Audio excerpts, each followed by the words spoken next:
अस्सलाम वालेकुम जी, welcome back to my channel. आज के इस वीडियो लेक्चर में हम मॉड्यूल 25 कवर करेंगे। टाइटल टॉपिक है हमारा प्रोनाउंसिएशन पार्ट 2। पार्ट 1 पहले कवर कर लिया है, सो इसमें हमने क्या पढ़ना है, इसमें हमने पार्ट 2 कवर करना है, जिसमें कुछ प्रोसीजर्स और टेक्निक्स पढ़ेंगे जो कि टीचर्स को फॉलो करनी चाहिए अगर वो स्टूडेंट्स को प्रोनाउंसिएशन के बारे में पढ़ा रहे हैं। ठीक है, स्टार्ट करते हैं हम अपने फर्स्ट टॉपिक से।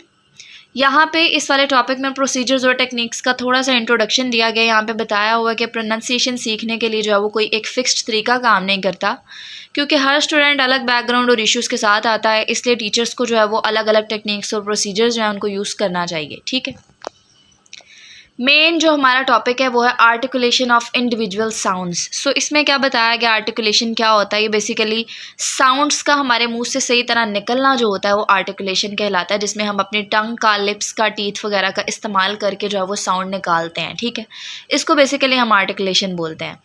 अब यहाँ पे स्टीवेंस क्या कहता है, उसका कहना है कि ज़्यादा स्टूडेंट्स किसी भी साउंड को कॉपी कर लेते हैं बिना ज़्यादा ट्रेनिंग के, लेकिन अगर वो साउंड मुश्किल है उनके लिए तो टीचर्स का यहाँ पे रोल आता है। अब टीचर्स को क्या करना चाहिए, पहले तो देखना चाहिए कि कौन सी साउंड स्टूडेंट को प्रॉब्लम करेंगे।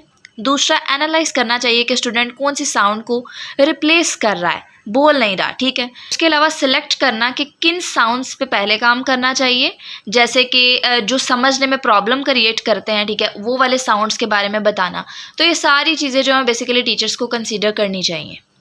सो इन शॉर्ट इस टॉपिक में सिर्फ यही बताया जा रहा है कि टीचर्स को ऑब्जर्व करना होता है कि लर्नर कौन सी गलती कर रहा है और फिर उसको सही डायरेक्शन में गाइड करना होता है थ्रू करेक्ट प्रैक्टिस। ठीक है, नेक्स्ट टॉपिक हमारे पास आ जाता है लर्निंग न्यू साउंड्स। आप प्रोसीड। इस वाले टॉपिक में बेसिकली टीचिंग का एक प्रोसेस बताया हुआ है, यानी कि टीचर्स को कुछ स्टेप्स जो हैं उनको फॉलो करना चाहिए। जब भी वो कोई साउंड सिखा रहे हैं ना, तो उनसे पहले उन्हें कुछ स्टेप्स को फॉलो करना चाहिए। अब यहाँ पे नेसेसरी इन्फॉर्मेशन दी हुई है, उनमें जो है वो कुछ क्वेश्चंस दिए हुए हैं कि क्या लर्नर की नेटिव लैंग्वेज में ये साउंड है या नहीं है। वो सारी चीज़ें टीचर्स को देखनी चाहिए। फॉर एग्जांपल, अगर किसी साउंड में स्टूडेंट को मुश्किल हो रही है ना, तो टीचर को पहले देखना चाहिए कि क्या लर्नर की नेटिव लैंग्वेज में ये साउंड है। अगर नहीं, तो वो कौन सी साउंड यूज़ कर रहा है उसकी जगह पे। ठीक है, उसके अलावा क्या ये मिस्टेक वर्ड के स्टार्ट में, मिडल में या एंड में होती है, और चौथा क्या है, गलत और सही साउंड में फ़र्क क्या है। वो सारी चीज़ें जो है वो टीचर्स को कंसीडर करनी चाहिए। सो ये जो बेसिकली इन्फॉर्मेशन होती है ना, ये टीचर को हेल्प करती है कि किस तरीके से वो लर्नर को ट्रेन करेगा।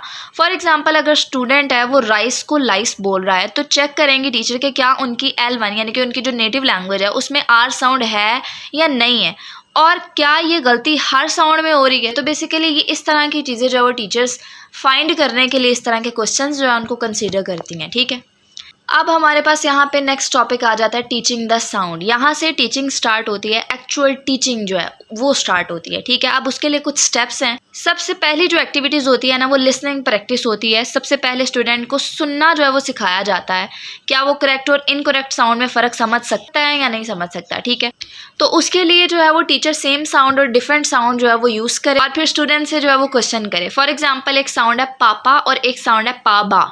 ठीक है, तो ये दोनों साउंड्स जो होते हैं कहीं ना कहीं कन्फ्यूजन पैदा करते हैं, तो इस तरह के साउंड देख के जो है वो टीचर्स उनको प्रैक्टिस करवा सकते हैं।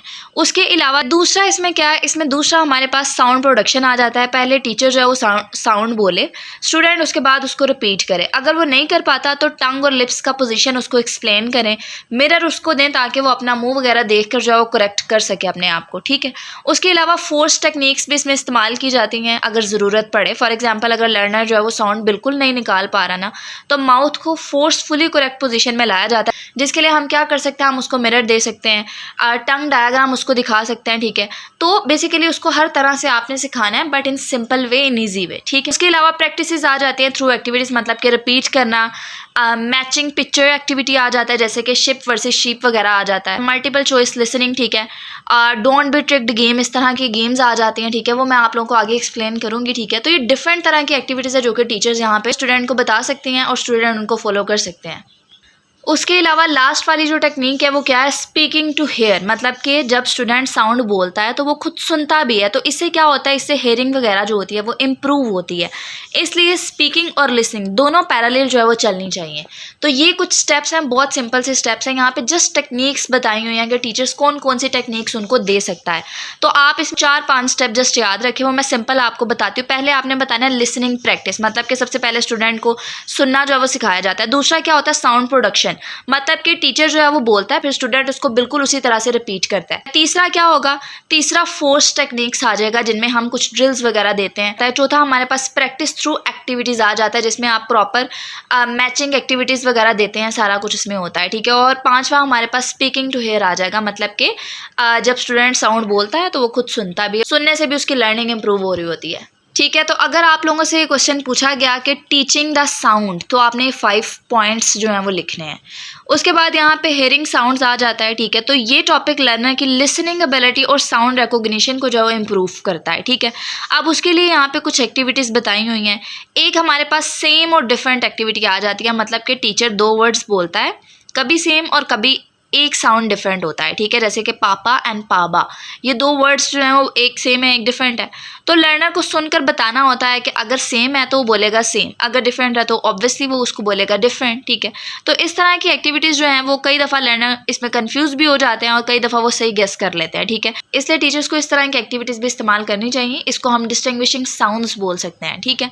दूसरा हमारे पास आ जाता है identifying sound with hand sign. तो इसमें क्या होता है, टीचर बोर्ड पर 2 वर्ड्स लिखता है, फा और हैंड इमेज के साथ पा, ठीक है। तो जब टीचर ऐसे वर्ड बोलता है जो फा जैसा साउंड रखता हो, जो हैंड के साथ लिखा होता है ना, तो लर्नर अपना राइट हैंड रेस करता है, अगर दूसरा साउंड हो तो कुछ नहीं करता, ठीक है। तो ये भी एक एक्टिविटी है, ये भी टीचर यूज़ कर सकते हैं, ठीक है। उसके अलावा हमारे पास पिक्चर बेस्ड साउंड आइडेंटिफिकेशन आ जाती है। इसमें क्या होता है, टीचर 2 पिक्चर्स दिखाता है, जैसे कि शीप की और शिप की। टीचर बोलता है शीप मतलब कि SHEEP, तो लर्नर को करेक्ट पिक्चर जो है उसको पॉइंट आउट करना होता है, ठीक है। तो ऐसे उन्होंने और भी वर्ड्स बताए हुए हैं, वर्ड पेयर यूज़ होते हैं जिनमें सिर्फ एक साउंड डिफरेंट होता है। For example washing and watching, उसके अलावा चेयर शेयर, लीव और लिव, ठीक है। सो ये वाले वर्ड्स भी आप स्टूडेंट की एक्टिविटीज़ में इस्तेमाल कर सकते हैं। उसके अलावा नेक्स्ट एक्टिविटी हमारे पास आ जाती है डोंट बी ट्रिक्ड। तो इसमें क्या होता है, इसमें बोर्ड पे कुछ वर्ड्स लिखे होते हैं। फॉर एग्जांपल आप कह लें पा और फा वर्ड लिखे हुए हैं। अब एक लर्नर जो है वो किसी वर्ड पे पॉइंट करता है और टीचर उसे बोलता है, कभी सही बोलता है और कभी गलत बोलता है, ठीक है। तो लर्नर को अब बताना होता है कि ये सही है या नहीं है। तो लर्नर उसको अगर सही होगा तो यस कहेगा, गलत होगा तो उसको नो बोलेगा। तो इस एक्टिविटी का मकसद क्या होता है, केयरफुल लिसनिंग और अलर्ट रहना, ठीक है। उसके अलावा नेक्स्ट एक्टिविटी हमारे पास आ जाती है मल्टीपल चॉइस साउंड। तो इसमें क्या होता है, टीचर एक लिस्ट देता है जिसमें 5 वर्ड्स का ग्रुप होता है। टीचर उसमें से एक वर्ड बोलता है और लर्नर जो है वो सर्कल ड्रा करता है उस वर्ड पर। तो ये एक्टिविटी बार बार यूज़ की जा सकती है, ये स्टूडेंट की जो लर्निंग है उसको और ज़्यादा अच्छे से इम्प्रूव कर देती है। नेक्स्ट हमारे पास आ जाता है साउंड डिक्टेशन। इसमें टीचर न्यू या नॉन सेंस वर्ड बोलता है, लर्नर उन्हें लिखते हैं। अगर करेक्ट लिखते हैं तो इसका मतलब है कि वो करेक्टली सुन भी पा रहे हैं, ठीक है। तो ये जो है वो बेसिकली उनकी लिसनिंग एक्टिविटी उसको इम्प्रूव करती है। नेक्स्ट एक्टिविटी हमारे पास आ जाती है प्रोनाउंसिंग टू हेयर। सो इसमें क्या होता है, ये आइडिया ये कहता है कि अगर लर्नर साउंड प्रोड्यूस करता है तो वो उसे सुन भी अच्छी तरह सकता है, ठीक है। टीचर टंग और लिप्स का पोजीशन बताता है, लर्नर जो है वो टीचर को कॉपी करता है। नो फिक्स्ड रूल है कि पहले हेयरिंग होनी चाहिए या स्पीकिंग, टीचर जो है वो एक्सपेरिमेंट कर सकता है। तो ये जो है वो कुछ एक्टिविटीज़ हैं जिनको बेसिकली बोल्ड करके भी लिखा हुआ है, ठीक है। तो इन एक्टिविटीज़ का आप लोगों को पता होना चाहिए। अगर आप लोगों से क्विज़ में पूछी गई हैं शॉर्ट क्वेश्चंस में, तो उस लिहाज से आप लोगों को पता होनी चाहिए। नेक्स्ट हमारे पास आ जाता है प्रोड्यूसिंग साउंड। सो ये टॉपिक जो है लर्निंग की प्रोनाउंसिएशन इंप्रूव करने के लिए प्रैक्टिकल एक्टिविटीज़ देता है, ठीक है। इसमें भी डिफरेंट एक्टिविटीज़ यहाँ पे बताई हुई हैं। सो पहली एक्टिविटी हमारे पास आ जाती है रिपीटिंग साउंड एक्टिविटी। टीचर जो है वो डिफ़िकल्ट या न्यू साउंड बोलता है, लर्नर उसे सुनकर रिपीट करते हैं, ठीक है। अब यहाँ पे लॉकी जो है उसकी रिसर्च बताई गई। सो उसने बताया कि 2 बार रिपीट करने के बाद ज़्यादा फ़र्क नहीं पड़ता, इसलिए स्टूडेंट को चाहिए कि वो ज़्यादा बार रिपीट करें ताकि उनकी लर्निंग और ज़्यादा अच्छे से इंप्रूव हो सके। उसके अलावा नेक्स्ट एक्टिविटी हमारे पास आ जाती है स्लरिंग एंड ब्रैकेटिंग। तो इसमें क्या होता है, इस मेथड में लर्नर जो है वो अपनी टंग या माउथ मूवमेंट को स्लोली एक साउंड से दूसरी साउंड तक शिफ्ट करता है, फिर उस मूवमेंट को बीच में रोक कर एग्जैक्ट न्यू वर्ड्स जो है, न्यू साउंड्स जो है उनको क्रिएट किया जाता है। सो ये स्पेशली वोवल साउंड्स के लिए हेल्पफुल होता है, जस्ट आप लोगों को नाम इसका पता होना चाहिए। सो बेसिकली इसमें जो है वो लर्नर टीचर को जो है वो कॉपी भी कर रहा होता है और सम टाइम जो है वो उन साउंड से न्यू साउंड्स भी बनाता है, ठीक है। नेक्स्ट हमारे पास आ जाता है टेस्टिंग द टीचर। सो ये एक रोल रिवर्सल एक्टिविटी है। लर्नर जो है वो टीचर की जगह आता है, वो पेयर ऑफ वर्ड्स बोलता है, टीचर आंसर करता है सेम या डिफरेंट। तो इस एक्टिविटी से लर्नर का जो कॉन्फिडेंस है और प्रोनाउंसिएशन है वो दोनों इंप्रूव होती हैं, ठीक है। उसके अलावा फोर्थ एक्टिविटी हमारे पास आ जाती है written form of consonant cluster. So इसमें क्या होता है, टीचर लर्नर को हेल्प करता है कि वो वर्ड के अंदर जो कंसोनेंट क्लस्टर है ना उनको समझें। क्लस्टर का मतलब होता है दो या ज़्यादा कंसोनेंट्स एक साथ, जैसे कि आस्क्ड या टेक्स्ट, ठीक है। तो लर्नर्स स्पेलिंग और प्रोनाउंसिएशन का रिलेशनशिप समझने लगते हैं। फाइनल क्लस्टर ज़्यादा मुश्किल होते हैं, लेकिन अगर उनका स्ट्रक्चर समझा दिया जाए तो लर्नर के लिए वो भी ईजी हो जाते हैं, ठीक है।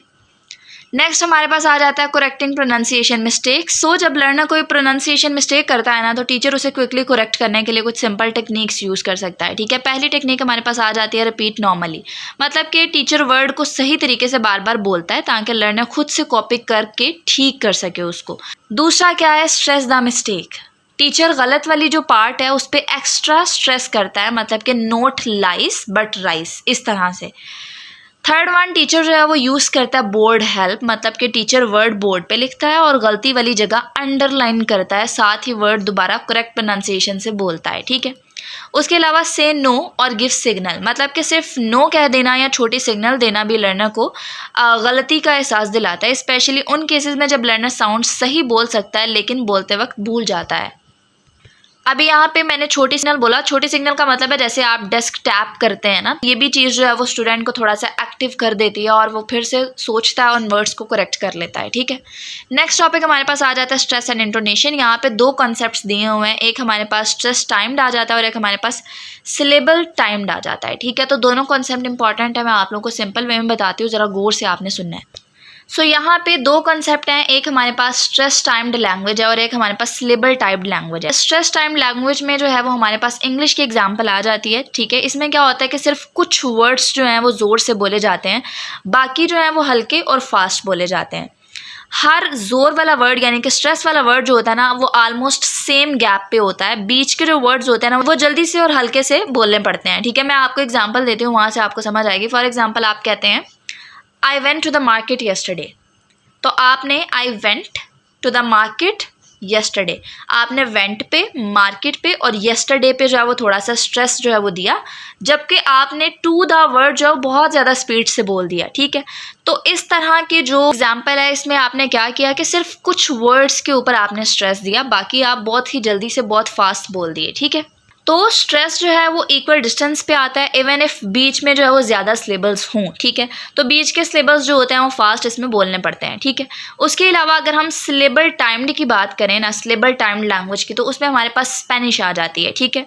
सो इसमें क्या होता है कि हर सिलेबल इक्वल टाइम में बोला जाता है, सब कुछ जो होता है वो स्लो और क्लियर बोला जाता है, कोई वर्ड जो है वो छुपाया नहीं जाता। जबकि हम स्ट्रेस टाइम लैंग्वेज की बात करें तो उसमें कुछ वर्ड्स ऐसे होते हैं जो आप बहुत स्पीड से बोल देते हैं, ठीक है, सम टाइम पता नहीं चलते, बट इसमें हर वर्ड को क्लियरली बोला जाता है और हर वर्ड या सिलेबल को बराबर टाइम दिया जाता है। अब एक और कॉन्सेप्ट आप क्लियर कर लें कि इंग्लिश जो है ना वो स्ट्रेस टाइम्ड लैंग्वेज है, ना कि वो सिलेबल टाइम्ड लैंग्वेज है। सिलेबल टाइम में आप क्या करते हैं, आप आराम से स्लोली क्लियरली जो है वो बोलते हैं, जबकि इंग्लिश जो है वो स्ट्रेस टाइम्ड लैंग्वेज है, आप कुछ चीज़ों को बहुत फास्ट बोलते हैं। अगर आप उनको बहुत स्लो आहिस्ता से क्लियरली बोले ना तो वो एक तरह से रोबोटिक और अननेचुरल लगेगा, ठीक है। तो आपने याद रखना है कि इंग्लिश स्ट्रेस टाइम्ड लैंग्वेज है जिसमें आप क्या करते हैं कि कुछ चीज़ों पे जो है वो आप इक्वली स्ट्रेस देते हैं। तो अगर मैं आपको डिफरेंस क्लियर करूं तो इंग्लिश हमारे पास स्ट्रेस टाइम्ड लैंग्वेज होती है, स्पेनिश हमारे पास सिलेबल टाइम्ड लैंग्वेज होती है, ठीक है। उसके अलावा इंग्लिश में आवाज़ कभी तेज़ कभी आहिस्ता हो जाती है, बट स्पेनिश में हमेशा एक जैसी आवाज़ रहती है, ठीक है। तो एक डिफरेंस है, इसको आपने क्लियर करना है। नेक्स्ट टॉपिक हमारे पास आ जाता है teaching word stress. So English में हर वर्ड का एक स्पेसिफिक पार्ट होता है जो ज़्यादा स्ट्रांगली स्ट्रेस होता है, ठीक है। तो how to teach word stress, तो फर्स्ट मेथड आप इस्तेमाल कर सकते हैं टैपिंग मेथड, मतलब कि टीचर जो है वो स्ट्रेस्ड सिलेबस पे स्ट्रॉन्ग टैप करता है और सॉफ्ट जो है टैप वो बाकियों पे करता है, ठीक है। लर्नर्स जो है वो उसी तरह वर्ड्स को रिपीट करते हैं। दूसरा मेथड है हमारे पास लेंथ एंड इंटोनेशन, मतलब कि टीचर जो है वो स्ट्रेस्ड सिलेबल को लॉन्गर और क्लियरर जो है वो बोलता है, ठीक है। तीसरा जेस्चर्स, मतलब कि जब लर्नर वर्ड बोलें स्ट्रेस पार्ट पे जो है वो हैंड मूवमेंट करें। उसके अलावा अंडरलाइन और ग्रुप वर्ड्स, मतलब कि लर्नर को वर्ड लिस्ट दी जाती है, स्ट्रेस सिलेबस जो होते हैं उनको अंडरलाइन करें या जो सिमिलर स्ट्रेस पैटर्न वाले वर्ड्स है ना उनको ग्रुप करें। तो इस तरह की एक्टिविटीज़ आप दे सकते हैं। उसके अलावा टीचिंग सेंटेंस स्ट्रेस आ जाता है। सो इसमें क्या होता है कि इंग्लिश सेंटेंसेस में जो है वो स्ट्रेस उन वर्ड्स पे होता है जो मीनिंग कैरी करते हैं, जैसे कि noun, adjectives, main verbs, adverbs etcetera. So learner को ये समझना चाहिए कि स्ट्रेस्ड पार्ट्स जो होते हैं सेंटेंस के वो नई या इंपॉर्टेंट इन्फॉर्मेशन देते हैं, ठीक है। मिस्टेक क्या है कि सभी सिलेबल्स को इक्वल बोलना जो है वो मिस्टेक होती है। सोल्यूशन क्या है कि अनस्ट्रेस्ड सिलेबस को शॉर्ट और वीक बनाना, इससे स्ट्रेस्ड सिलेबल ज़्यादा क्लियरली सुनाई देते हैं, ठीक है। नेक्स्ट हमारे पास लास्ट टॉपिक आ जाता है टीचिंग इंटोनेशन। तो इंटोनेशन का मतलब है कि सेंटेंस बोलते वक्त वॉइस की जो राइजिंग या फॉलिंग पिच होती है ना, मतलब एकदम से आप वॉइस को बहुत ऊंचा कर देते हो और एकदम से आपकी वॉइस जो है वो थोड़ी सी मध्यम हो जाती है, इसको हम बेसिकली इंटोनेशन कहते हैं। अब यहाँ पे हमारे पास जो है वो कुछ स्टेप्स आ जाते हैं जो कि आपने इंटोनेशन सिखाते हुए फॉलो करने होते हैं, ठीक है। फर्स्ट वन हमारे पास आ जाता है कॉपी द टीचर, मतलब कि लर्नर टीचर के इंटोनेशन को कॉपी करें, ठीक है। दूसरा क्या है यूज जेस्चर्स, मतलब कि येस नो क्वेश्चंस में आईब्रेज या शोल्डर लिफ्ट जो है उसको फॉर राइजिंग इंटोनेशन, ठीक है, जब इंटोनेशन ऊंची होती है ना तो उसके लिए। नेक्स्ट स्टेप हमारे पास आ जाता है बैकवर्ड प्रैक्टिस, मतलब कि सेंटेंस के लास्ट वर्ड से स्टार्ट करके पूरा सेंटेंस बिल्ड करते हुए करेक्ट इंटोनेशन मेंटेन करना, ठीक है। उसके अलावा यूज विजुअल्स, मतलब कि टीचर इंटोनेशन पैटर्न की ड्राइंग या एरोज जो है वो शो करें ताकि लर्नर को क्लियरली समझ आ सके, ठीक है। तो बहुत सारी यहाँ पे टेक्निक्स बताई हुई हैं। आई होप सो कि लेक्चर आप लोगों के लिए हेल्पफुल था। अगर लेक्चर अच्छा लगा है तो मुझे दुआओं में याद रखिएगा। मिलते हैं नेक्स्ट लेक्चर में, तब तक के लिए दीजिए इजाजत। अल्लाह हाफ़िज़।